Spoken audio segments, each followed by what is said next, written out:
अस्सलाम वालेकुम एवरीवन। आज हमारा समर का डे 54 और आज हम ट्रेन करने वाले हैं आर्म्स ट्रेन करने के लिए हमने वार्म अप कर लिया था और उसके बाद हम आ गए थे हमारी पहली एक्सरसाइज पर। आज हम अपनी पहली एक्सरसाइज में लगाने वाले हैं स्कल क्रशर और स्कल क्रशर के लगेंगे हमारे 3 सेट्स। और हम इसे आज फ्लैट बेंच पे लगा रहे हैं। फ्लैट बेंच पे ऑप्टिमम वेट के साथ हम स्कल क्रशर परफॉर्म करेंगे और अपनी रेप रेंज और फेलियर के साथ हाइपरट्रॉफिक ट्रेनिंग करेंगे। साथ में ध्यान रखेंगे कि जो स्टिमुलस है वो पूरी तरीके से हमारे ट्राइसेप पे फील होना चाहिए और हमारी ग्रिप भी इतनी अच्छी होनी चाहिए कि हमारा वेट डिस्ट्रीब्यूट ना हो। और उसके साथ साथ हम बता दें कि इसमें 3 सेट्स लगेंगे। पहले सेट, दूसरा सेट और तीसरे सेट में हम ड्रॉप सेट करेंगे। वेट थोड़ा हैवी है हाइपरट्रॉफिक के लिए। बाद में मैंने इसमें थोड़ी सी मदद या फिर कह लो स्पॉटर रख लिया था सेट को परफॉर्म करने के लिए। शुरू में तो आराम से ये सेट्स परफॉर्म हो गए लेकिन बाद में मुझे स्पॉटर की बहुत नीड पड़ी थी तो दूसरे सेट से मैंने स्पॉटर रख लिया था और रेप रेंज भी मेरी ठीक ठाक आई थी इसमें। तो ये हमारा पहला सेट हो जाता है यहाँ पर जिसमें हमारा पूरी तरीके से फेलियर अचीव हो गया था। और इसके बाद हम जाएंगे अपना दूसरा सेट लगाने के लिए। तो इसमें आप देख सकते हैं कि दूसरे सेट में भी हमने थोड़ा सा वेट इंक्रीज़ करके कोशिश की और सेट निकालने की। लेकिन जो है हमने स्पॉटर की हल्की सी नीड ली, बिल्कुल माइन्यूट सी, जहाँ पर हमें नीड थी, बिल्कुल ऐसे पॉइंट पर जहाँ पर फेलियर अचीव होने लगा था। ट्राइसेप में हमारे काफ़ी अच्छा स्टिमुलस फील हो रहा था। कोशिश हम यही कर रहे थे कि हमारा सेट और अच्छे से परफॉर्म हो। तो हमारे इसके 3 सेट्स लगेंगे। इसके बाद हम लास्ट सेट ड्रॉप सेट लगाएंगे। फिर उसके बाद हम चलेंगे अपनी अगली एक्सरसाइज पर।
ड्रॉप सेट लगा के हम सीधा आ गए अपनी अगली एक्सरसाइज पर। जो हमारी अगली एक्सरसाइज है वो रोप पुश डाउन होगी। और रोप पुश डाउन जो है हम ऑप्टिमम वेट के साथ अपने शोल्डर को लॉक करके रोप पुश डाउन्स लगाएंगे ऑप्टिमम पोजीशन में, जहाँ पर हमें ज़्यादा से ज़्यादा कॉन्ट्रैक्शन और स्टिमुलस फील होगा।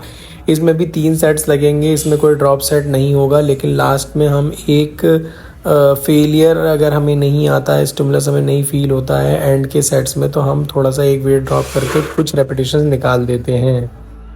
तो इसमें भी हमारे 3 सेट्स लगेंगे और उसके 3 सेट्स लगा के हम सीधा चलेंगे अपनी अगली एक्सरसाइज पर।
अगली एक्सरसाइज जो हम अपनी लगाने वाले हैं अब आर्म्स की लगाएंगे। तो ट्राइसेप के लिए हमने एंड में किक बैक्स भी लगा दिया था। एक सेट या फिर कह लो पंप के लिए सिर्फ कुछ रेपिटेशन निकाले थे दोनों आर्म पे। फिर उसके बाद हम आ गए अपनी बाइसेप कर्लिंग के लिए, जिसपे हमने जिगजैग रॉड से बाइसेप कर्लिंग की ऑप्टिमम वेट के साथ, और कोशिश की कि ज़्यादा से ज़्यादा कॉन्ट्रैक्शन और कंट्रोल के साथ इस सेट को परफॉर्म किया जाए। 1-2 सेशन से हम पुश कर रहे थे वेट, और उसके बाद अब हम आ गए हैं नॉर्मल वेट पर अपने कंट्रोल के साथ सेट्स परफॉर्म करने। ध्यान रखेंगे कि ज़्यादा से ज़्यादा अच्छा कॉन्ट्रैक्शन और स्टिमुलस आए, ताकि हमारा आर्म जब पंप हो तो वो कुछ ज़्यादा बल्की और बफी लगे। तो उसके साथ हम बता दें यहाँ पे इसमें 3 सेट्स लगेंगे, और इसके जो लास्ट सेट है उसमें हम ड्रॉप सेट करेंगे। कोशिश यही रहेगी कि पोजीशन को मेंटेन करके ज़्यादा से ज़्यादा जो कॉन्ट्रैक्शन है वो स्टिमुलस को फील करें हम अपने आर्म पे, और जब रेपिटेशन ना निकले तो थोड़ी सी चीट रेपिटेशन निकालने की भी कोशिश करें। तो हमारा ये पहला सेट हो जाता है, और इसके बाद हमें काफ़ी ज़्यादा अच्छा स्टिमुलस और पंप फील हो रहा था।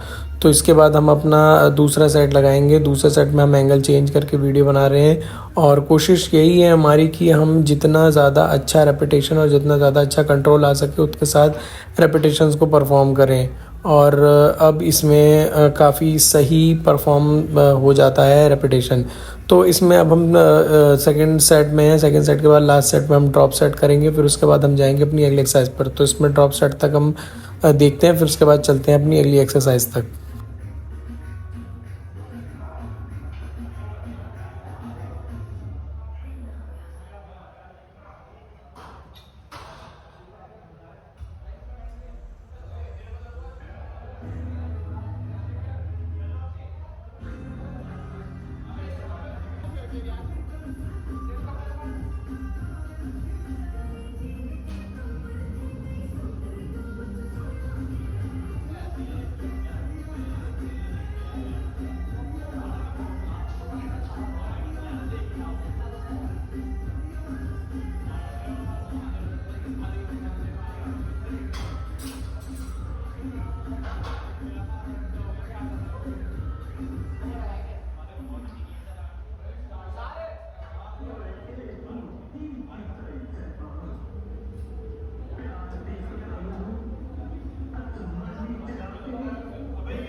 पहली एक्सरसाइज कंप्लीट होने के बाद हम आ गए अपनी दूसरी बाइसेप की एक्सरसाइज पर, जो कि हमारे अल्टरनेट डंबल कर्लिंग होगी।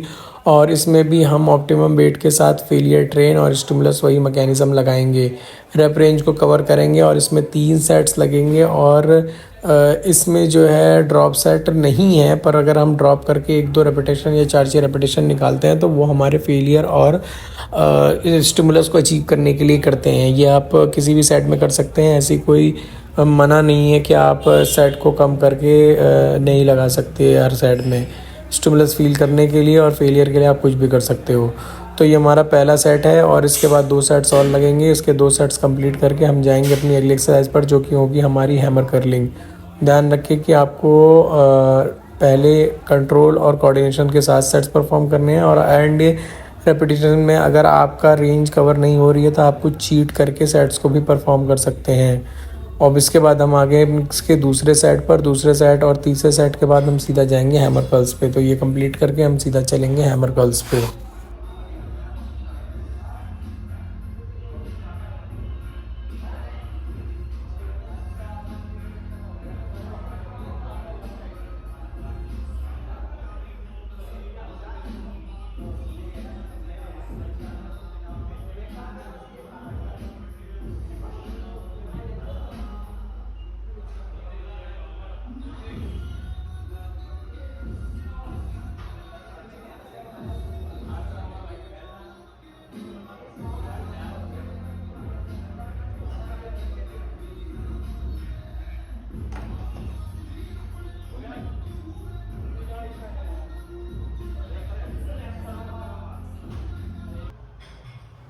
बॉडी कंडीशनिंग हमारी काफ़ी पहले से ज़्यादा सही हो चुकी है। साइड में भी फ़ैट है और लोअर एब्डोमेन के पास हमारा काफ़ी ज़्यादा फ़ैट है। फ़ैट अभी परसेंटेज हमारी बहुत ज़्यादा है, शायद हम 19 या 20 के अराउंड होंगे। और ये 4 महीने के बाद ही हम रिज़ल्ट देखेंगे कि क्या आ रहा है। बाकी कोशिश कर रहे हैं कि ज़्यादा से ज़्यादा रिस्ट्रिक्टेड होकर हम ज़्यादा से ज़्यादा अच्छा फ्रेम तैयार करें अपना फ्रंट और बैक का। और उसके साथ कोशिश ये भी है कि मसल्स को जितना बचा जाए जा सके बचाया जाए, लेकिन अगर मसल लॉस होती है तो कोई दिक्कत भी नहीं है, हम बाद में उसे रिकवर कर लेंगे।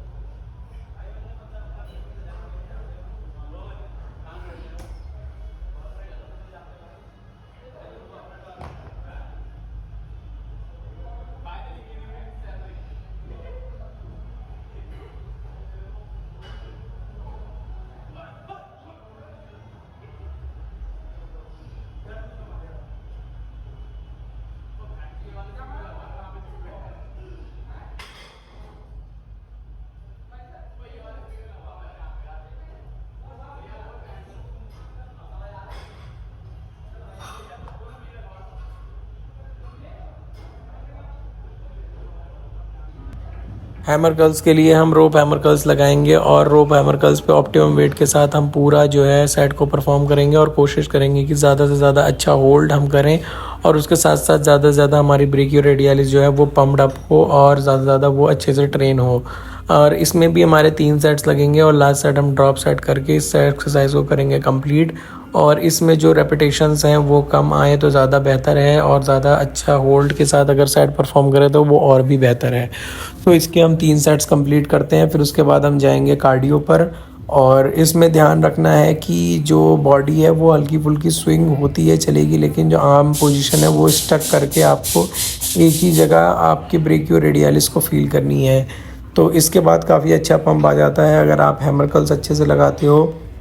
तो ओवरऑल आपके बाइसेप, फोरआर्म और ये मिड का पार्ट जो होता है उसमें काफ़ी ज़्यादा पम्प्ड अप हो जाता है मामला। तो इसके 3 सेट्स हैं, इसके 3 सेट्स कंप्लीट करते हैं, फिर उसके बाद मिलते हैं हम कार्डियो पर।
कार्डियो में आज हमने सबसे पहले 7 मिनट के अराउंड इंक्लाइन वॉक की थी, जिसपे हमें लाइट जाने के बाद वो बंद हो गई थी, पावर कट हो गया था।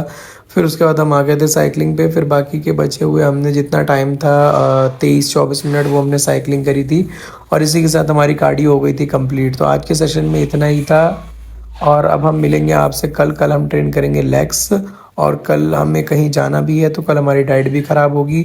हमारी अगर डाइट से कुछ दिन बढ़ जाते हैं तब भी हमें कोई दिक्कत नहीं है, हम उसे रिकवर कर लेंगे, क्योंकि हमारी कोई एग्जैक्ट डेट नहीं है या फिर कोई कंपटीशन हमें नहीं खेलना है। तो हम नॉर्मली अपना फैट लॉस कर रहे हैं, कुछ दिन चीट डाइट हो जाती है तो हम उसे मैनेज कर लेते हैं, लेकिन अब हम थोड़ा सा स्ट्रिक्ट और होते चले जाएंगे टाइम टू टाइम। तो आज के सेशन में इतना ही था, अब हम मिलते हैं आपसे कल। तब तक के लिए गुड बाय।